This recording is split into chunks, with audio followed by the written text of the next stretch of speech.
So I was gonna work on the Evinrude today. I have one problem. I don't have a motor stand. I have these 2x4s. About 4 of them. Not the best wood, to say the least, but I think we'll be able to make something out of this. So I'm gonna use today to put this together. I mean, all you really need is 4 main things. 2.5-inch screws, drill bit to drill. Last but not least, tape measure. Probably the most important tool you'll use. I mean, you need to know how long things need to be. So, what I'm also going to use today is a table saw. Which, if you don't have a table saw, you can just use normal hand circular saw. But that's what I'm going to use today. Get that plugged in, we'll be good to go. So your first step you want to do is measure for how tall your stand's gonna have to be. So we want to at least be at the minimum probably 28 inches. Yeah, 28 inches. So if you're doing 28 inches, you're gonna want to measure to 56.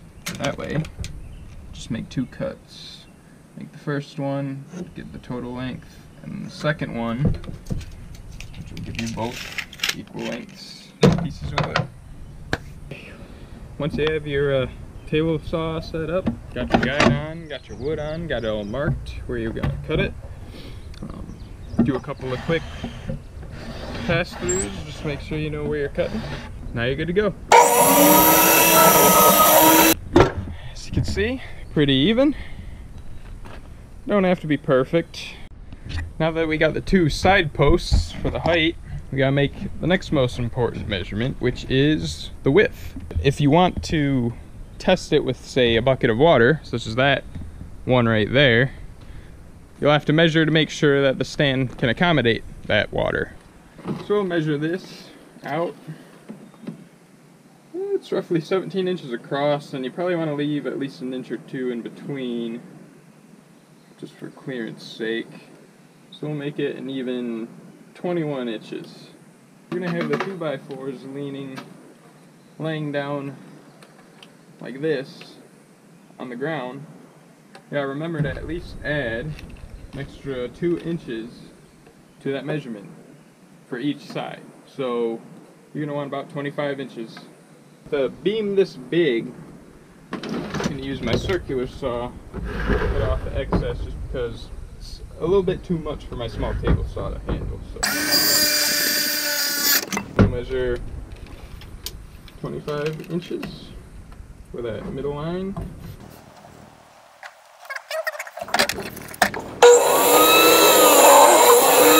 Now that we got the width beams cut, just put this together for a quick mock-up of how the main frame's gonna look like. So this is the bottom. This is where the bottom horizontal legs will attach to, these 2 bottom sides. And then up here is where the motor's gonna attach to, right here. This board's gonna be the legs, so both the ends on this one are bad, so I'm just gonna cut them both off. Now the length of the legs doesn't really matter as long as you know it's gonna hold up your motor. About 30 inches. 30 inches is probably a good length.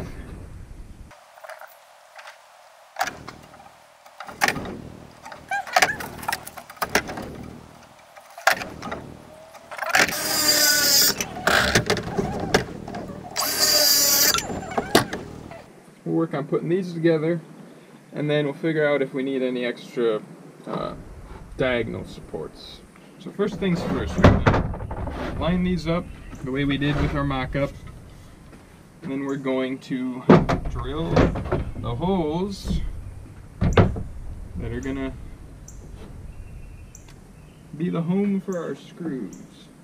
You don't need to do this step, but I like to do it just because it makes everything easier. You can grab some wood clamps or what have you, any type of clamp honestly, C-clamps.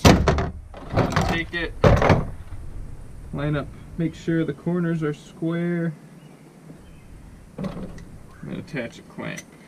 I like to do this just because it keeps consistency across your drill holes.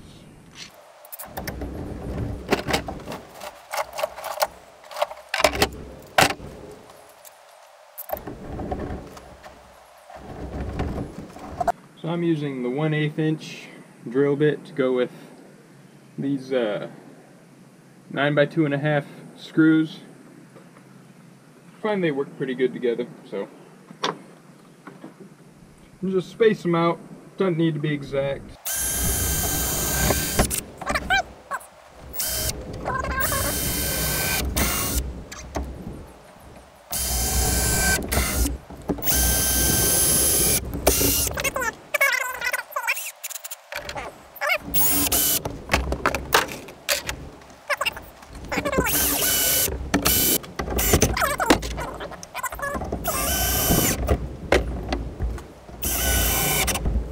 Once you got that done, you can just take this clamp off, blow it off. Looks nice, nice squared bits. Just do that with the rest of this until you got the whole frame put together.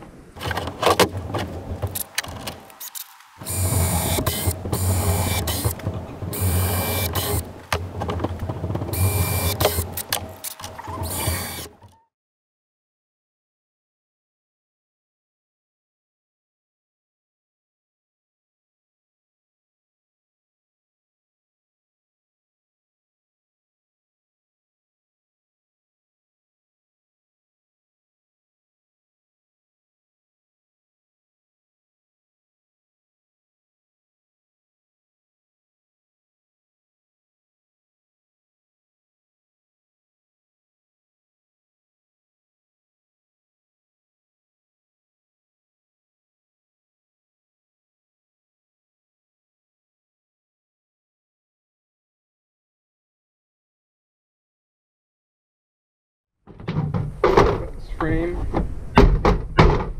pretty rigid.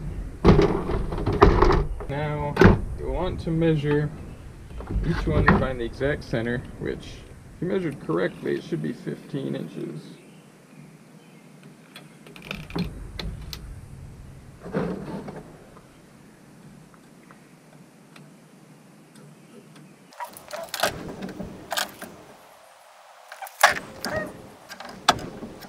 Take this, line it up with the middle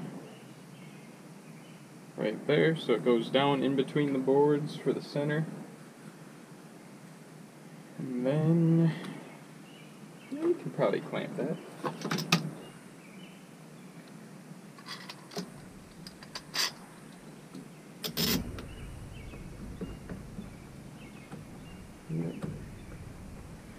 Clamp this one, and then we'll clamp the other one when we do it. Since we did put those 4 right there, any screws we put through here, we don't want them to hit these ones going through.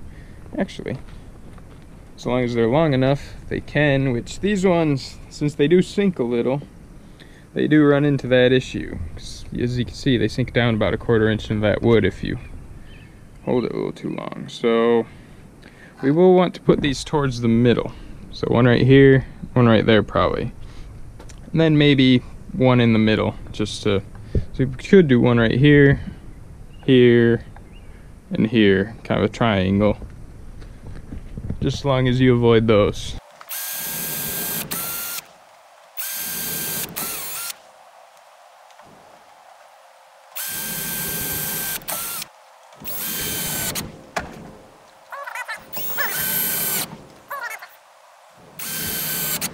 There we go, we got that first leg on there. Flip it over and do the other one.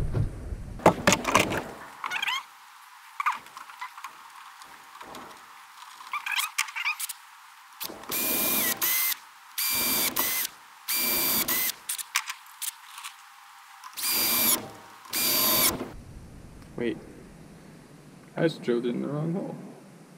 Oh well, this one will have 4.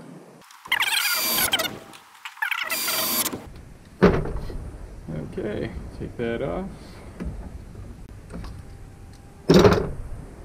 Probably don't need these anymore, do I? Since I'm not using this up.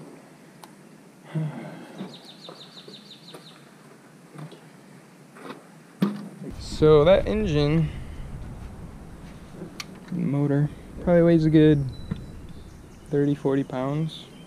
I think this should be able to hold. As long as you don't hear any cracking, it's good. Just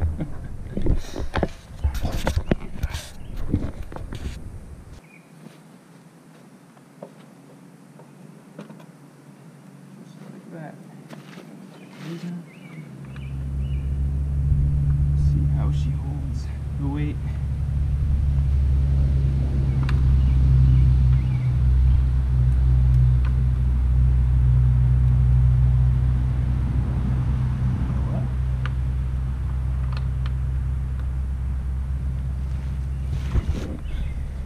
It's looking pretty good to me.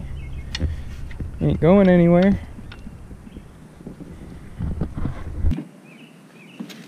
There you go. It fits.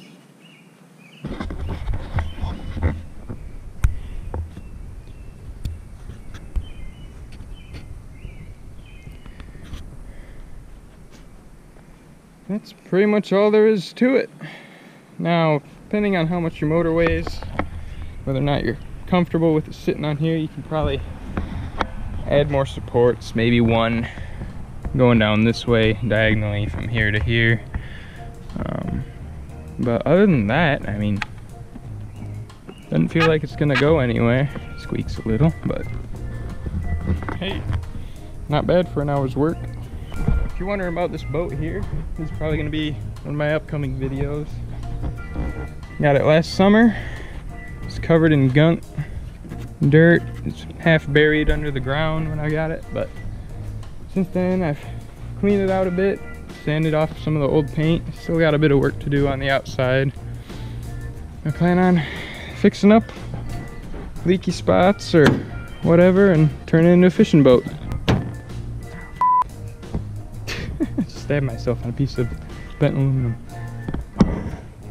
But yeah, that'll be another video coming up soon, so hope you guys stick around to see it. If you guys like my video, be sure to drop a like or maybe even a subscribe. Yeah, I'm just starting out this channel. It's one of my first videos, so if you liked it, really appreciate it if you followed me along for the journey that I'm about to undertake with this thing. So I've always wanted to try my hand at this type of stuff, but finally, with quarantine stuff, actually have a chance to work on it. So